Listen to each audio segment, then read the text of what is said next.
Прогресс саясий партиясынын төрагасы Бакыт Төрөбаев Бишкек шаарындагы номер 12-18 шайлоо участкасында өзүнүн уулу менен бирге келип добушун берди. Добуш берген соң Бакыт Төрөбаев журналисттердин суроолоруна жооп берди. Ал өз сөзүндө бул шайлоолор адилеттүү, мыйзам бузуусуз, ачык айкын жана тынч өтөөрүнө ишеним жасады. Бул жолу бир адам бир эле добуш бере алат деп билдирди Өнүгүү Прогресс партиясынын төрагасы Бакыт Төрөбаев. Мамлекет таза шайлоо болсун деп биометриканы киргизди. Эл муну туура түшүнүп, шайлоого барып, жүрөгү менен добуш бериш керек дейт партиянын төрагасы. Biz Жогорку кеңештин шайлоосуна биринчи жолу катышып атабыз. Бирок биз аймактык, шаардык шайлоолоруна биз катыштык. Жыйынтыктар бизде жакшы болуп чыккан. Бүгүнкү күндө биз толугу менен биз даярбыз бул шайлоого. Ар бир участкада биздин байкоочуларыбыз бар. Байкоочулар барып, алар өзүнүн милдетин так аткарып атышат. Бүгүн эртең менен биз мына Кыргызстан боюнча ар бир район менен сүйлөшүп чыктык. Шайлоолор жүрүп атат. Элдин катышканын биз байкап атабыз, жакшы эле катышып атышат. Элдин маанайы жакшы, биз ошо ишенебиз. Бүгүнкү шайлоо таза, ачык, айкын болот. Ошон үчүн жыйынтыгы да жакшы деп болот деп эсептейбиз. Анткени эл дагы алдыга көздөй, келечек көздөй өзүнүн туура добушун берет деп биз ишенебиз. Ошондуктан мен айтат элем, урматтуу калай калк, бизге жакшылыктарды, бизге ар бир үй-бүлөдө өнүгүү болсун деп айтат элек. Мамлекет бул шайлоону таза өткөзөбүз деп, биз дагы ушул Жогорку кеңештин депутаты катары чындыгында тарыхта биринчи жолу болуп атат. Мына биометрик каттоонун негизинде тизмелер такталды. Тизменин негизинде ким биометриканы каттоон өткөндөн кийин мына азыр шайлоо катыша алат. Ошон үчүн мамлекет бул жерде таза шайлоону өткөзөбүз деп турса, эл буга макул болбой турса, бул туура эмес деп эсептейм. Ошон үчүн бул жерде да эл туура түшүнүп, эл дагы өзүнүн укугун туура пайдаланып, ошол шайлоону туура жыйынтыгы чыксын деп келип, өзүнүн укуктарын туура пайдаланып добушун берсе, бул милдет катары алардын дагы өзүнүн баягы укуктук, өзүнүн жарандык милдет катары активдүү катышып берсе жакшы болот эле да. Ар кандай сөздөр айтылып атат. Биометрик каттоо өткөндөн кийин кайсы жерде бир кылмыш болуп калса, биздин тиги отпечаткалар апарып коюшу мүмкүн, же тыштап коюшу мүмкүн деп, бул жалган маалыматтар деп эсептейм. Анткени ушул жерден мамлекет тарабынан бүт баардыгы коопсуздукта болсун деп ойлонуп чыгышты. Ошон үчүн бул жерде эч кандай коркунуч жок, өзүнүн жарандык милдетин аткарыш керек деп ойлойм. Мурда мисалы Нарындан же Ысык көлдөн же Таластан Бишкекке келип жашап калып, бирок пропискалары ошол жакта калып кетип, анан Бишкекте туруп, алар добушун бере албайт эле. Азыр кошумча шайлоо участкалары ачылгандан кийин ошол пропискасы жок, бирок Бишкекте жашап аткан адамдарга бул шарт түзүп берилди.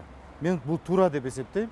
Анткени мурда ошондон кийин аябай нааразычылыктар көп болчу. Мына биз шайлоого келдик эле, бизди тизмеде болбой калдык, анан эмне үчүн бизди чектеп койду деп, мына азыр 39 участка ачылгандан кийин 39 участкага сен кайсы участкага барып, өзүң баягы Нарындан болосун, Ысык көлдөн болосун, ал жерден тизмеден алып, мына бул жерден туруп, бул жерде добушуң бергенге сага мүмкүнчүлүк түзүп берди. Бул айтканы, бул жерден дагы тиги Нарынга барбай, бул жерде Бишкекте добушун берип, буга дагы шарт түзүп берген бул жакшы деп эсептейм. Биз демократиянын жолунда кетип атабыз. Биз элдин оюна, элдин тандоосуна бердик. Эл өзү тараза, эл өзү чечсин деп 14 партия шайлоодо катышты. 2010-жылы 29 партия катышты. Мен ойлойм, кийин дагы 5 жыл өткөндөн кийин уже 14 партия эмес, 5-6 партия, кийин дагы 5 жыл өткөндөн кийин 2-3 партия эле калат. Анткени элдин дагы түшүнүгү да пайда болот. Анан кийин партиялардын дагы аброю көтөрүлөт. Анткени элдин баардыгы партиялардын өкүлдөрү түшүнүп калды. Шайлоонун астында түзүп, анан шайлоо тиги муну чыгып эмес, 5 жыл иштеш керек экен эл менен деп түшүнүп атышат да. Ошон үчүн бул жерден биз айтканыбыз бул туура. Анткени ар бир партияда бул өзүнчө жарандык коом.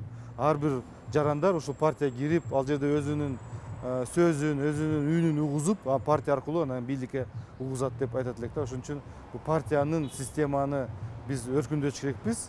Өркүндөткөндөн кийин бул жерде биздин жаш кадрларга дагы мүмкүнчүлүк түзүлүп атат. Өскөнгө оюң болсо, идеяң болсо, сунуштарың болсо, ушу партия аркылуу жеткизсең болот деп эсептейбиз да.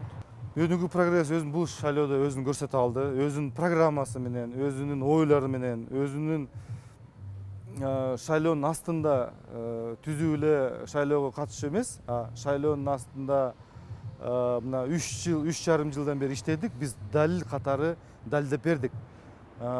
Биз партия катары жумуштарды аткара алдык. Өзүбүздүн оюбузду жеткизе алдык. Биз кайсы региондорго барбайлык, биздин программабызды колдоп, биздин программа негизинде бизге да жумуштарды аткарып бергиле деп суранычтар менен кагаз түрүндө, интернет аркылуу аябай көп суранычтар келип атат. Ошон үчүн биз талкуу эми үчүн жаралды. Анткени 24 жыл кооз сөздөргө ишенип келип, мына биз конкреттүү жумуштарды аткаргандан кийин бизге ишенич артып атышат деп эсептейбиз. Урматтуу калай калк, урматтуу эл журт, бүгүн тандоо күнү. Сиздер туура тандайсыңар деп эсептейм. Анткени биздин келечегибиз кең болуш керек, биздин келечегибиз жаркын, жарык жашоодо болуш керек. Биздин келечекти ушул жаштарды алып келип, келечекти туура багытка алып барыш керекпиз. Мен сиздерге бардыгыңыздарга жарык маанай каалайм. Ар бир үй бүлөдө ачык, ар бир үй бүлөдө жакшылыктар болсун, ак дасторкондор жайылсын. Ак дасторкондун үстүндө биздин ата энебиз отуруп, бизге ак баталарын берип турсун. Биздин балдарыбыз эч качан оорубасын. Ар бир үйдө ынтымакчылык, аманчылык, токчулук болсун. Ар бир үйдө өнүгүү болсун деп каалайт элем.